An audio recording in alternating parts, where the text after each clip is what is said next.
ಇಂದಿನ ಈ ವಿಡಿಯೋದಲ್ಲಿ ನಾನು ನಿಮಗೆ ಡೀಟೇಲ್ ಆಗಿ ಎಕ್ಸ್ಪ್ಲೇನ್ ಮಾಡ್ತೀನಿ. ಈ ಅದ್ಭುತ ಕತೆ ತುಂಬಾನೇ ಇಂಟ್ರೆಸ್ಟಿಂಗ್ ಆಗಿದೆ. ಎಲ್ಲಿನೂ ಸ್ಕಿಪ್ ಮಾಡದೆ ಕೊನೆ ತನಕ ನೋಡಿ.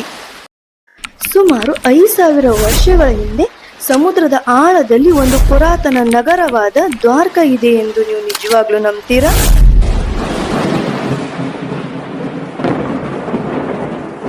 ಸಮುದ್ರದ ಆಳದಲ್ಲಿ ದ್ವಾರಕಾ ನಗರ ಮುಳುಗೋಗಿದೆ ಅಂದಮೇಲೆ ಸಮುದ್ರದ ಆಳದಲ್ಲಿ ಈಗಲೂ ಹುಡುಕಿದ್ರೆ ದ್ವಾರಕಾ ಸಿಗ್ಬೋದು ತಾನೆ? ನಾವು ಪುರಾಣಗಳಲ್ಲಿ ದ್ವಾರಕಾ ನಗರದ ಬಗ್ಗೆ ಕೇಳಿದ್ದೇವೆ. ಆದರೆ ವಿಜ್ಞಾನಿಗಳು ಈಗ ಸಮುದ್ರದ ಆಳದಲ್ಲಿ ಶ್ರೀಕೃಷ್ಣನ ದ್ವಾರಕವನ್ನ ಹುಡುಕಿದ್ದಾರೆ. ಯಾವಾಗ ವಿಜ್ಞಾನಿಗಳು ದ್ವಾರಕವನ್ನ ಹುಡುಕೋದಕ್ಕೆ ಸ್ಟಾರ್ಟ್ ಮಾಡಿದ್ರು ಆಗ ಎಲ್ಲರೂ ಕೂಡ ಶಾಕ್ ಆಗ್ತಾರೆ. ಯಾಕಂದ್ರೆ ಇಷ್ಟು ದಿನ ಅದೊಂದು ಪೌರಾಣಿಕ ಕತೆ ಎಂದು ಇಗ್ನೋರ್ ಮಾಡಿದಂತಹ ಈ ಒಂದು ವಿಷಯ ನಿಜವಾಗುತ್ತೆ. ದ್ವಾರಕಾ ನಗರ ಎಲ್ರಿಗೂ ಗೊತ್ತಿತ್ತು, ಆದರೆ ಅದು ಎಲ್ಲಿದೆ? ಸಮುದ್ರದ ಆಳದಲ್ಲಿ ಈಗ ಹುಡುಕಿದ್ರೆ ನಿಜವಾಗ್ಲೂ ಸಿಗುತ್ತಾ ಅನ್ನೋ ಒಂದು ಕ್ವಶನ್ ಮಾರ್ಕ್ ಎಲ್ರಿಗೂ ಇತ್ತು. 1963ಯಲ್ಲಿ ಆರ್ಕಾಲಜಿಕಲ್ ಸರ್ವೆ ಆಫ್ ಇಂಡಿಯಾ ಅನ್ನೋ ಸಂಸ್ಥೆಯ ಪ್ರಮುಖ ಪುರಾತತ್ವಜ್ಞರಾದ ಡಾಕ್ಟರ್ SR ರಾವ್ ರವರು ಪುರಾತನ ದ್ವಾರಕಾದ ಇತಿಹಾಸವನ್ನ ಹುಡುಕೋದಕ್ಕೆ ಶುರು ಮಾಡ್ತಾರೆ. ಅವರು ಮತ್ತು ಅವ್ರ ಟೀಮು ಮೊದಲು ಶ್ರೀಕೃಷ್ಣನ ದ್ವಾರಕವನ್ನ ಪತ್ತೆ ಹಚ್ಚಲು ಸಮುದ್ರಕ್ಕಿಳಿಯೋದಿಲ್ಲ.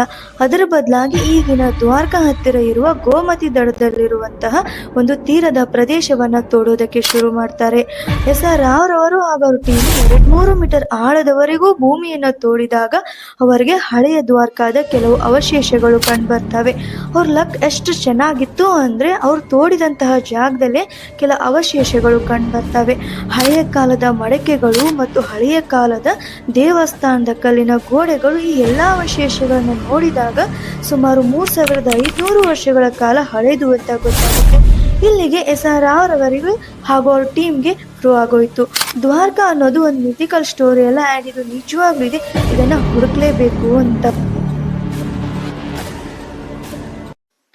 ನಂತರ ಇವ್ರ ಟೀಮ್ ಮೆಂಬರ್ಸ್ ಎಲ್ಲ ಆನ್ಸಿಯಂಟ್ ಬುಕ್ಸ್ ಓದ್ತಾರೆ.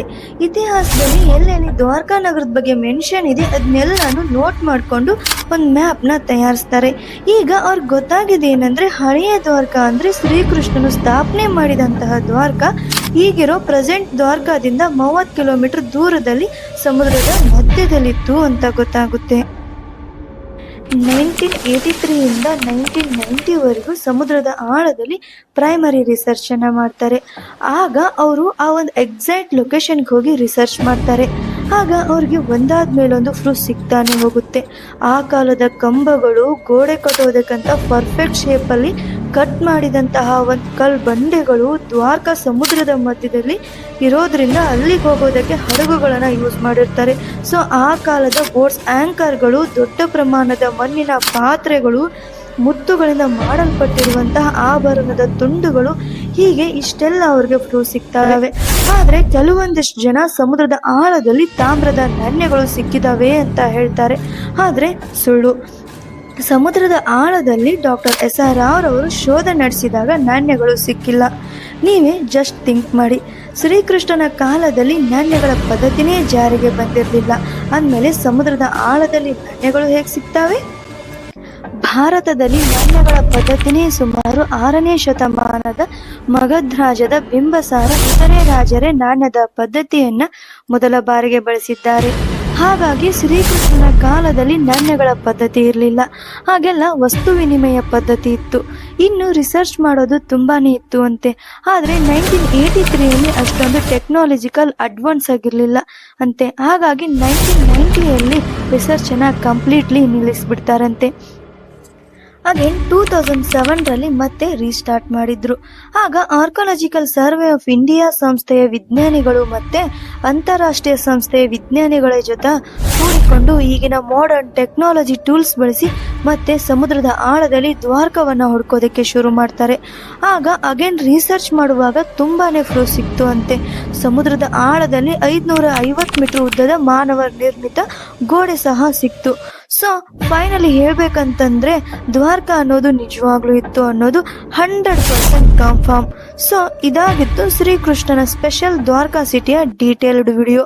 ಈ ವಿಡಿಯೋ ಇಷ್ಟವಾಗಿದ್ರೆ ಈ ವಿಡಿಯೋ ಲೈಕ್ ಮಾಡಿ, ಈ ಚಾನಲ್ಗೆ ಹೊಸಬ್ರಾಗಿದ್ರೆ ಪ್ಲೀಸ್ ಸಬ್ಸ್ಕ್ರೈಬ್ ಆಗಿ. ಯಾರಿಗೆಲ್ಲ ಈ ವಿಡಿಯೋ ಇಷ್ಟವಾಗಿದೆ ಕಾಮೆಂಟ್ ಬಾಕ್ಸಲ್ಲಿ ಹರೇ ಕೃಷ್ಣ ಅಂತ ಕಾಮೆಂಟ್ ಮಾಡಿ. ಹರೇ ಕೃಷ್ಣ ಅಂತ ಹೇಳ್ತಾ ಮತ್ತೆ ಮುಂದಿನ ವಿಡಿಯೋದಲ್ಲಿ ಭೇಟಿ ಆಗ್ತೀನಿ.